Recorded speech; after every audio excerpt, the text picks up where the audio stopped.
वो राजकुमार एक तरीके से श्योर को चैलेंज कर रहा था। क्या मुझे आपसे लड़ना है? श्योर उस राजकुमार से कहता। वो राजकुमार अपने सर को हाँ मिला आता है। पर क्यों? कि कोई रीज़न या फिर? श्योर फिर से कहता, मुझे देखना है कि तुम लायक हो या नहीं। मेरे डैड और मेरी बहन तुम्हारी थोड़ी बहुत तारीफ तो कर रहे थे। वो राजकुमार श्योर को देखते हुए कहता। श्योर उस राजकुमार और राजकुमारी को देखता। किस चीज़ की तारीफ? श्योर फिर से कहता, यही कि तुमने मेरी बहन के जादू को झेल लिया, और भी बहुत कुछ। वो राजकुमार श्योर से कहता, लेकिन आप मेरा टेस्ट लेना चाहते हैं, लेकिन उस टेस्ट का मतलब क्या होगा वो तो बताइए। श्योर फिर से उस राजकुमार से कहता, देखो, अगर तुम टेस्ट में पास हो जाते हो तो हम लोग तुम्हें कुछ काम देंगे जिन्हें तुम्हें पूरा करना होगा, जिसके बाद तुम इस कबीले में रह सकते हो। वह राजकुमार श्योर से कहता, वो काम कैसे होंगे पहले मुझे ये जानना है। श्योर फिर से कहता, यहाँ पर तुम सवाल नहीं करोगे, मैं तुमसे सवाल करूँगा और तुम्हें बस हाँ या ना में जवाब देना। लेकिन सवाल जवाब के लिए भी तुम उस लायक हो या नहीं मुझे ये देखना। वो राजकुमार श्योर से कहता, तो तुम्हारा नाम श्योर है ना, और तुम्हारा नाम मैग्रॉन? मेरा नाम ओब्रेक्स है। मैं यहाँ का राजकुमार। वो राजकुमार ओब्रेक्स वो श्योर से कहता, जी राजकुमार ओब्रेक्स। मुझे आपसे कैसे लड़ना है? श्योर फिर से ओब्रेक्स से कहता। अगली पल ओब्रेक्स अपने हाथों को मूव करता और उसकी कमर पे जो मयान लटकी थी उसके अंदर से वो एक तलवार निकालता और मयान को वहीं फेंक देता। तलवारबाजी? श्योर फिर से कहता।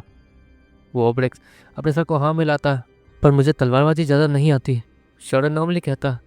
अब तक उसने किसी भी टाइप के तलवारबाजी की स्किल को सीखा ही नहीं था। उसके हाथों में जेरिक्स डार्क वेपन और कटाना थी, मतलब गोश्त कटाना थी, लेकिन सच में उन सारी चीज़ों को श्योर को अभी तक अच्छे से चलाना नहीं आया था, किसी एक्सपर्ट की तरह। और ये राजकुमार तो एक्सपर्ट ही लग रहा था। श्योर मन में सोचता, हाँ, तुम जहाँ जा रहे हो वहाँ तुम्हें परेशानी होगी अगर तुम्हें ये नहीं आता होगा तो। और ये चीज़ें मैं तुम्हें अभी नहीं बता सकता हूँ। मुझे ये जानना है कि तुम किस तरीके से सब कुछ कर सकते हो, क्योंकि तुम एक 20 टेमर हो इसी उम्र में। इसलिए ये मौका मैं तुम्हें देना चाहता हूँ ताकि तुम तेज़ी से आगे बढ़ सको। वो राजकुमार शौर्य से कहता। अगर ऐसा है तो शौर्य इतना कहता, अपने गोश्त कटाना को निकाल लेता। शौर्य को अपने गोश्त कटाना की ताकत देखनी थी किसी तलवार के सामने। तलवार दोनों तरफ से शार्प होते हैं, कटाना सिर्फ एक तरफ से। डिसएडवांटेज में तो हूँ, लेकिन कटाना वन शॉटेड मानी जाती है। एक शॉट में ही हम किसी का काम तमाम कर सकते हैं इससे। तो मुझे कोई ऐसा हमला करना होगा जो कि, हाँ श्योर है। मन सोचता। वो राजकुमार श्योर के हाथों में कटाना तो वह देखकर थोड़ा हैरान तो होता, क्योंकि वो कटाना उसके पास खुद का दिमाग और खुद की आत्मा थी, जो कि देखने में अजीब और डरावना था। दूसरी तरफ वो राजकुमारी वो गोश्त कटाना को देख के थोड़ा सहम सी गई थी। बाकी देख सके या नहीं, लेकिन मैं देख सकती हूँ इस कटाना में कुछ तो अजीब है। ये कटाना बहुत सारे आत्माओं के खून से सनी हुई है। वो राजकुमारी मन सोचती है और हैरानी से उस कटाना को देखते रहती है। चलो, तुमने ये तो साबित कर दिया कि तुम कोई नॉर्मल इंसान नहीं हो। ऐसी चीज़ें नॉर्मल लोगों के पास होती ही नहीं है। वो राजकुमार इतना कहता है, अपने तलवार को लेकर अपने पोजीशन में बैठ जाता है और आगे बढ़ने के लिए तैयार हो जाता है। वो राजकुमार अपने जगह फिर तेजी से आगे बढ़ता। श्योर उस राजकुमार की स्पीड को देख के हैरान हो जाता है। ऑफकोर्स अगर वो यहाँ का राजकुमार है तो उसकी ताकत वहाँ होगी जहाँ तक श्योर सोच भी नहीं सकता। लेकिन श्योर ये भी नोटिस करता है कि उस राजकुमार ने अपनी ताकत दबा रखी है। वो श्योर से 2-3 लेवल ऊपर का लेवल का ही था। मतलब एक तरीके से उसने अपनी ताकत इतनी दबा ली थी कि श्योर के 2-3 लेवल ऊपर ही लग रहा था। इसलिए श्योर कोशिश तो कर सकता था। श्योर तुरंत ही अपने कटाना से उस राजकुमार की तलवार के ऊपर हमला करता है, लेकिन वो तलवार, क्योंकि तलवार मोड़ी होती है, तो वो तेजी से श्योर के कटाना के ऊपर टकराते ही फिसल कर तेजी से श्योर के हाथों की तरफ ही आने लगती है, जिससे वो श्योर के हाथों को काट सकती थी। श्योर अगले ही पल वो अपने कटाना को छोड़ता है और झुककर सीधे उस तलवार के अटैक को डॉज करता है, और वो कटाना उड़ते हुए श्योर के हाथों में आती है। तुम्हारे इस कटाना के अंदर दिमाग और आत्मा दोनों है, मतलब तुम्हें बहुत सारा फायदा हो सकता है अगर तुम अच्छा तलवारबाज। इतना कहते हुए वो राजकुमार फिर से श्योर के सर की तरफ हमला करता है। श्योर अपने कटाना को तेजी से अपने सर की तरफ ले जाते हुए उस तलवार के ऊपर मारता है, लेकिन इस बार उस तलवार को अपने कटाना के ऊपर फिसलने नहीं देता है, ताकि वो फिसलते हुए श्योर के हाथ के पास ही ना आ जाए।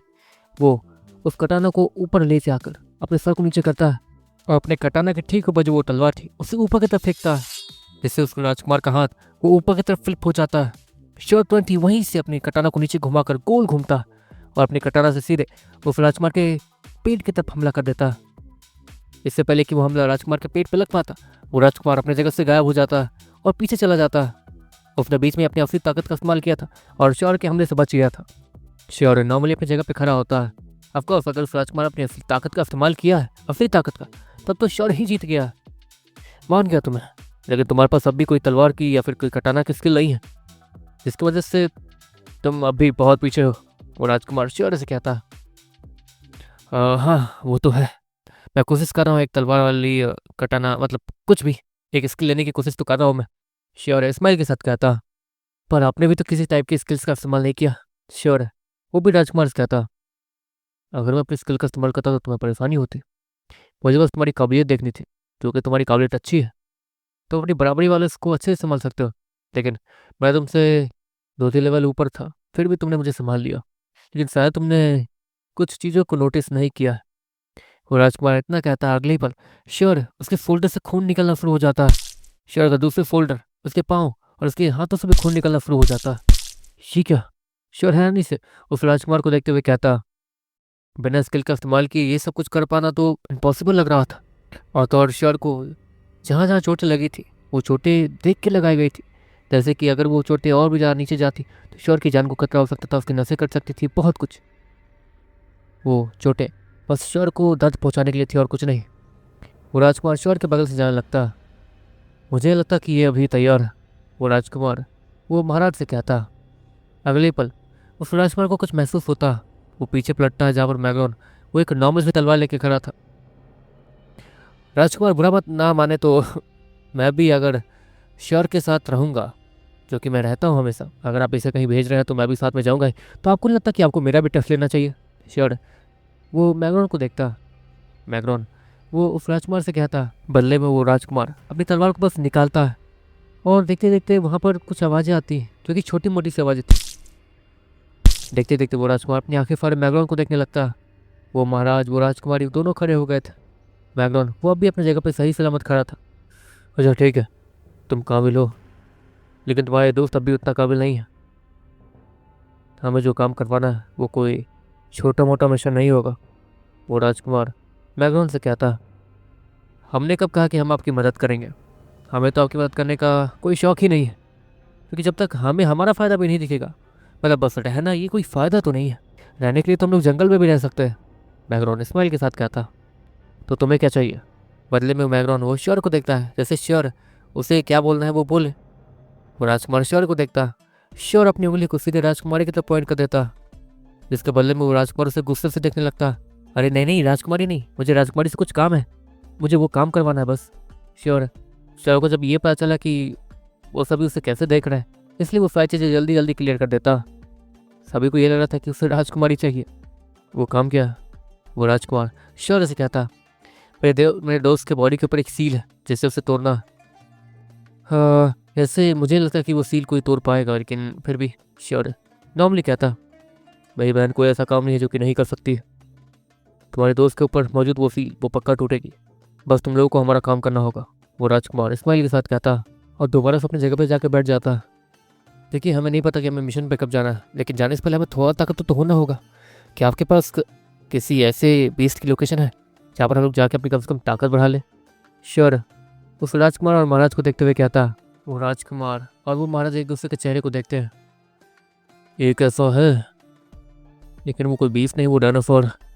उसका नाम ट्राइसेराटॉप्स है। उसकी पूरी बॉडी एक शील्ड की तरह काम करती है। पता नहीं अगर उसे टेम करोगे तो तुम्हें कैसी ताकत मिलेगी, लेकिन उसकी पूरी बॉडी खतरनाक है। वो एक नीले रंग का शील्ड को बना सकता है, जो कि कमाल का है। वो एक आर्मर टाइप डायनासोर है। उसके 2 सींग हैं और भी बहुत कुछ। उसके बारे में जितनी इन्फॉर्मेशन हो सके बता दी। इसका आएगा तो तुम्हें ही संभालना होगा। वो महाराज श्योर से कहता। अगर ऐसा है तो आपने उन लोगों का शिकार क्यों नहीं किया? श्योर उस महाराज से कहता। वो हमारे लिए ठीक नहीं है, क्योंकि ऑफकोर्स अगर हम उसे हटा कर टेम कर भी लेते हैं तो हम उसे ताकतवर नहीं बना पाएंगे, क्योंकि वो नीरो कोर से बाहर नहीं आ सकेंगे। तो ये तो परेशानी है। मैं तो कोशिश कर रहा था कि वो कैसे भी ताकतवर हो जाए तो मैं उसको टेम करूँ, लेकिन वो ताकतवर नहीं हो पा रहा है। और सच में वो डायनासोर डरावना और खतरनाक दोनों। अगर उससे लड़ोगे तो शायद कुछ सीख भी जाओ, अगर टेम कर लिया तो और भी अच्छा। वो महाराज श्योर से कहता है। जी महाराज बहुत बहुत शुक्रिया, और ये बताने के लिए भी कि वो कहाँ रहता है। श्योर और मैगडॉन इतना कहने के बाद उस महाराज और राजकुमार के सारे बाव डाउन करते हैं और वहाँ से पलट के जाने लगते हैं। उस महल से निकलने के बाद श्योर और मैगडॉन सीधे उस टावर में जाते हैं। सुना है कि यहाँ टूर्नामेंट होने वाले हैं। श्योर उसे दीपक से कहता है हाँ टूर्नामेंट होने वाले हैं। वो दीपक उसके हाव भाव बदल चुके थे। हाँ ऑफकोर्स वो यहाँ पर श्योर को बुली करने के लिए लाया था। सभी लोग श्योर और मैगडॉन को देख के वहीं रुक जाते हैं और फिर से ऊपर से नीचे देखने लगते हैं। लेकिन ये इतना आसान नहीं होने वाला। हमारी टीम हर साल हारती ही आ रही है, तो मुझे नहीं लगता कि इस बार भी हम लोग जीतेंगे। तो इस बार तो मैंने पार्टिसिपेट करने का प्लान बनाया ही नहीं। वो दीपक श्योर से कहता इस बार बना लो, क्या पता किस्मत साथ दे दे। श्योर इस्माइल के साथ कहता वहाँ से पलट के जाने लगता। तुम जा कहाँ रहे हो? वो दीपक श्योर से फिर से कहता शिकार करने। श्योर और मैगडॉन दोनों हाथ हिलाते हुए उन्हें बाइक करते हुए वहाँ से निकल जाते हैं। शिकार करने? समझ नहीं आता कि ये लोग कौन है। महाराज राजकुमारी खुद इसे ट्रीट कर रहे थे ऐसे। अजीब आदमी है ना। वो दीपक मंजन से कहता देखो तो वही तो नीरू को है नहीं, टूर्नामेंट खेलना है इन्हें, बेवकूफ़। वो मंजन भी इतना कहता और श्योर और मैगन का मजाक उड़ाने लगता। लेकिन क्योंकि उस महाराज और राजकुमारी ने खुद ही उसे अच्छे से ट्रीट किया था और महल बुलाया था, इसलिए वो लोग उससे कुछ कहना नहीं चाहते थे। दूसरी तरफ श्योर और मैगन वो डायरेक्ट महल के दरवाजे से होते हुए बाहर जाते हैं और उन्हें कोई भी नहीं रोकता। बाहर जाने के बाद श्योर एक मैप दिखता जो कि उस राजकुमार और महाराज की तरफ से उसे मिला था। उस मैप के अंदर एक लोकेशन दी हुई थी। ये यहाँ पर कबीला है, यहाँ से आगे जाकर हाँ यहाँ जाना है। विकास कबीले के दरवाजे के ठीक आगे जाते जाना है। वहाँ से हल्का लेफ्ट और एक पहाड़। वो पहाड़ हमें यहाँ से दिख तो नहीं रही है, मतलब वो दूर है। बैकग्राउंड वो श्योर से कहता है। श्योर अपने सर को हाँ मिलाता तेजी से वो लोग जंगल में ट्रैवल करना शुरू कर देते हैं। श्योर अब भी जनरल डाक के उस बच्चे को ढूंढ रहा था। वो अभी तक श्योर को नहीं मिला था और दौड़ श्योर आज दूर जाने वाला था, तो श्योर के पास शायद एक मौका था कि वो उस बच्चे को ढूंढ ले। श्योर मोटे किरा और येलो प्रिंस दोनों को बुलाता और दोनों को तेजी से आगे और लेफ्ट साइड जाने के लिए कहता ताकि वो दोनों ही बड़ा बड़ा एरिया कवर कर सके और उसे ढूंढ सके। श्योर उसने अपने सारे बीस्टों को अब तक टाइटन 4 लेवल पहुंचा दिया था, जिससे हुआ ये था कि अब उसके सारे बीस्ट वो पावर क्रिस्टल जनरेट करना शुरू कर रहे थे और म्यूटेलिजार्ड वो एवोल्यूशन प्रोसेस में चला गया था। देखते देखते श्योर और मैग्रोन तेजी से आगे बढ़ते हुए ये देखते हैं कि वहाँ कोई नहीं है, तो वो दोनों उड़ना शुरू करते हैं और तेजी से आगे बढ़ने लगते हैं और करीब आधी रात तक उड़ते ही रहते हैं। आधी रात तक उड़ने के बावजूद श्योर और मैग्रोन को सामने कोई पहाड़ नहीं दिख रहा था। अरे यार ये तो श्योर उसे ठंड लग रही थी। तुम्हें ठंड क्यों लग रही है? मैग्रोन श्योर से कहता मुझे क्या पता। श्योर नॉर्मली कहता एक मिनट रुक जाओ। मैग्रोन श्योर को उड़ने से रुकते हुए कहता हाँ ये एलिमेंट आइस एलिमेंट है या किसी के पास जो कि अनलीश कर रहा है और हमें उसके ठंड का सामना करना पड़ रहा है। बैकग्राउंड श्योर से कहता हाँ अब इतने दूर आ ही गए और क्योंकि ये एक ऐसा कबीला है जहाँ पे ताकतवर बीस रहते हैं, तो हमें छोटे मोटे बीस्तों को हरा कर भी फायदा हो सकता है। हाँ उससे मुझे नहीं लेकिन मेरे बीस्तों को हो सकता है। हाँ ये तुम ठीक कह रहे हो। श्योर बैकग्राउंड कहता श्योर को सच में ज़्यादा ठंड लग रही थी। उसके बॉडी के ऊपर थोड़े बहुत आइस के टुकड़े भी दिखने शुरू हो गए थे। यार मुझे मिल गया वो मोटा कीड़ा। और येलो पेसट श्योर से कहता है। श्योर और मैग्रोन तेजी से उसी डायरेक्शन में जाने लगता है जहाँ पर उन्हें मोटा कीड़ा ले जाया जाना था। श्योर और मैग्रोन जैसे ही वहाँ पहुँचते हैं उन्हें वहाँ पर एक बीस्ट दिखता जो कि सो रहा था और उसके मुंह से आइस एलिमेंट निकल रहा था। हे भगवान ये तो बस सो रहा है और उसकी बॉडी से जो आइस एलिमेंट निकल रही है तो कमाल की है। श्योर इतना कहने के बाद अपने मैप को खोलता है। वो उस मैप में देखता है कि वहाँ पर एक निशान तो बना हुआ है जो कि बर्फ जैसा दिख रहा है। हाँ यहाँ पर इसके बारे में है, लेकिन ये कितना ताकतवर है वो नहीं पता। श्योर बैकग्राउंड से कहता ठीक है तो पहले इस पर हमला कर लेते हैं, वैसे भी आधी रात से ज़्यादा ही हो चुकी है। कुछ देर बाद दिन हो जाएगा, कबीले वापस नहीं जा पाएंगे, इसलिए हमें दिन तक ट्रैवल तो करना ही, लेकिन बीच में थोड़ा बहुत फ़ायदा हो जाए तो वो भी अच्छा है। बैकग्राउंड श्योर से कहता है हाँ हाँ ये तो तुम ठीक कह रहे हो, लेकिन अब हमें करना क्या चाहिए क्योंकि इसकी ताकत तो हमें पता है नहीं। श्योर है बैकग्राउंड कहता इसका नीरो कोड है वहाँ देखो, मतलब उसका नीरो कोड कहाँ है वो चेक कर लो और इसका नीरो को लिक्विड हम लोग चुपचाप निकालने की कोशिश करेंगे। ये बीस्ट एक बहुत ज़्यादा बड़े बिल्ले जैसा दिख रहा है। इसकी आंखें भी थोड़ी नीली है और इसके आसपास के पेड़ पौधे सब कुछ वो बर्फ में जमे पड़े।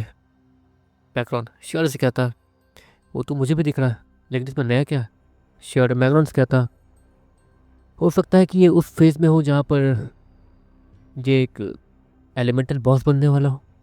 बैकग्राउंड श्योर से कहता हाँ ये तो तुम ठीक कह रहे हो, क्योंकि कोई भी बीस्ट अपने एलिमेंट को ऐसे ही खुला थोड़ी छोड़ सकता है। ये बीज कितने समय से होगा यहाँ पर आइस एलिमेंट का वो भी सिंबल भी बना हुआ है। हो सकता है कि ये एक ऐसा बीज हो जो कि आइस फॉरेस्ट का बॉस हो, लेकिन ये आइस फॉरेस्ट बहुत ज़्यादा छोटा है। श्योर, बैकग्राउंड क्या था, ऑफकोर्स वहाँ पे जितने पेड़ पौधे थे वो आइस में ही बदले हुए थे, लेकिन कोई भी एलिमेंटल फॉरेस्ट ज़्यादा छोटा नहीं होता है। या तो ये बीज तभी एलिमेंटल बॉस बन ही रहा है, या तो कुछ भी हो सकता है, लेकिन अभी के लिए ये एलिमेंटल बॉस नहीं है। बैकग्राउंड श्योर कहता है और देखते देखते वो लोग चुपचाप उस बीस्ट के अगल बगल लैंड करते हैं। श्योर उस बड़े से बिल्ले जैसे बीस्ट के न्यूरोकोर को देख लेता है जो कि उसके गले के ठीक बगल में था। श्योर वो न्यूरोकोर इंजेक्शन को सीधे उस बिल्ली जैसे बीस्ट के गले के पास ले जाता है और वह इंजेक्ट करने वाला होता है। लेकिन इतने में एक अजीब सी तीर तेजी से आकर श्योर के गले के पास से निकलती है। श्योर वो समय रहते पीछे हट गया था फिसलते हुए, वरना वो तीर उसके गले के आर पार निकल सकती थी। वो टिकरे ने उसे बता दिया था कि यहाँ पे कोई ना कोई और आ चुका है। अचानक से वो जो भी था वो छिपने में माहिर था और मोटा कीड़ा भी उसे पकड़ नहीं पाया था। उस तीर की आवाज़ की वजह से वो बिल्ली जैसा भी तेजी से अपनी आंखें खोलता है और श्योर को अपने इतने करीब देखकर वो अपने मुंह से सीधे उसके ऊपर झपट्टा मारता है। श्योर तुरंत ही नीचे ज़मीन पर लात मारता और तेज़ी से ऊपर उड़ना शुरू कर देता है। वो बिल्ली जैसा बीस्ट भी वो आइस कैट वो तेज़ी से ऊपर जंप करती है और श्योर को पकड़ने के लिए अपने मुंह खोले ऊपर जाते रहती है। श्योर तेज़ी से ऊपर जा रहा था, लेकिन फिर भी वो कैट उसे मुंह में रखने ही वाली थी। श्योर अगले ही पल अपने पाँव को मोड़ता थोड़ा ऊपर लेट जाता है, जैसे वो हवा में लेट रहा हो, जिसके कारण 1 इंच की दूरी की वजह से वो कैट उसे नहीं पकड़ पाती और नीचे गिर जाती है। अगली पल वो कैट नीचे आती है। बैकग्राउंड भी श्योर के पास उड़ते हुए आता है। तुम ठीक हो? बैकग्राउंड श्योर से कहता है हाँ वो सब तो ठीक है, लेकिन श्योर से पहले कि यार वो कुछ कहता वो उस कैट को कुछ करते हुए देखता।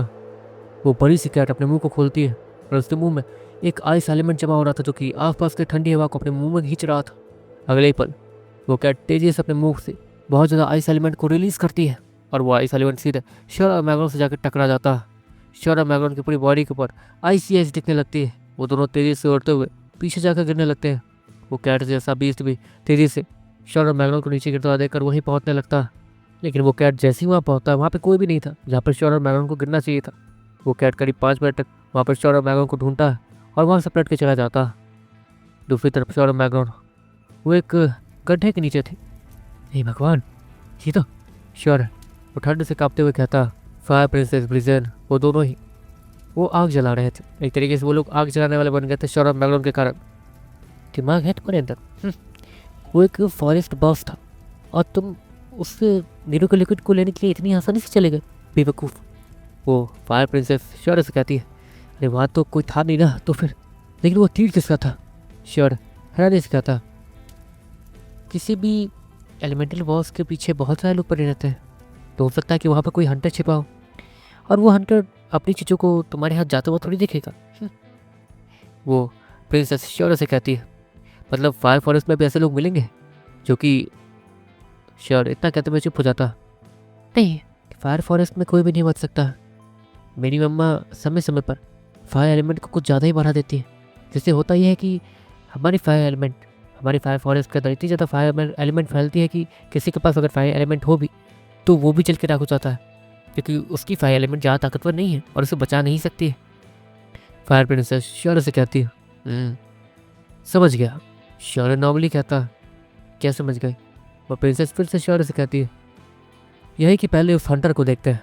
श्योर इतना कहते हुए अंगड़ाई लेता है और खड़ा हो जाता है। तो क्या वो नॉर्मल हो गया था? ठीक है, जैसे तुम्हारी मर्जी, लेकिन मैं मदद नहीं करने वाली हूँ। प्रिंसेस इतना कहने के बाद श्योर के न्यूरोकोर में वापस चली जाती है।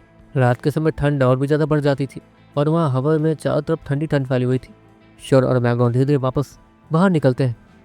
अब तो वो ठंड यहाँ तक महसूस हो रही थी, मतलब श्योर और मैग्राउंड जैसे जैसे उस बीच के पास जाएंगे वैसे वैसे ठंड और ज़्यादा बढ़ती जाएगी और श्योर और मैग्राउंड एक एवेंचुअली आकर के मर जाएंगे। अब क्या करें? बैकग्राउंड श्योर से कहता अरे यार, जो उससे बदला तो लेना है जिसने हमारे काम को ख़राब किया। देखते देखते श्योर इतना कहने के बाद फुल मोटिवेशन के साथ आगे बढ़ता है। बैकग्राउंड भी उसके पीछे पीछे आगे बढ़ने लगता है। श्योर और बैकग्राउंड धीरे धीरे पेड़ पे चढ़ते हुए पेड़ के पीछे छिपते हुए आगे बढ़ रहे थे। अगले पल श्योर की टांगें वो किसी चीज़ में फंस जाती है। वो एक अजीब सी मिट्टी थी जिसके अंदर श्योर की टांगें फंस गई थी। वो उड़कर भी बाहर निकलने की कोशिश करता है, लेकिन वो निकल नहीं पा रहा था। ये कोई ट्रैप है क्या? श्योर इतना कहता है और वहाँ आसपास की मिट्टी हटाता है। मोटा कीड़ा भी आकर वहाँ मदद करता है और आसपास की मिट्टियों को हटा देता है। वहाँ पर एक अजीब सी चीज़ थी जो कि श्योर के पाँव को चिपका के बैठी हुई थी। इस समय के लोग भी ट्रैप लगा देते हैं। श्योर इतना कहता कि अगले पर उसे झाड़ियों से आवाज़ आती हुई महसूस होती है। वाह, हम लोग जिससे बदला लेने चले थे, हम लोग उसी के चाल में फंस चुके हैं। मैग्रॉन शौर्य से कहता, अरे वो छोड़ो, खींचो मुझे। शौर्य इतना कहता और तेजी से मैग्रॉन का हाथ पकड़ के वो पीछे की तरफ खिंचवाना शुरू कर देता है मैग्रॉन से। शौर्य ये देखता है कि मैग्रॉन उसे कितनी ताकत लगा के भी क्यों ना खींच ले, वो उस चीज से निकल ही नहीं पा रहा था। ए मोटे किर, ये है क्या? शौर्य मोटे किर से कहता है, ये तो स्पेस एलिमेंट है। मोटा किर हैरानी से कहता है। अगली पल शौर्य को वहां से झाड़ियों से काफी ज्यादा आवाज आने लगती है और वहां पे काफी सारे लोग भी दिखने शुरू हो जाते हैं, जिन लोगों ने काफी अजीब गरीब मुखौटे पहन रखे थे। वो सब ईश्वर और मैग्रॉन के ऊपर अपनी तीर को पॉइंट कर देते हैं।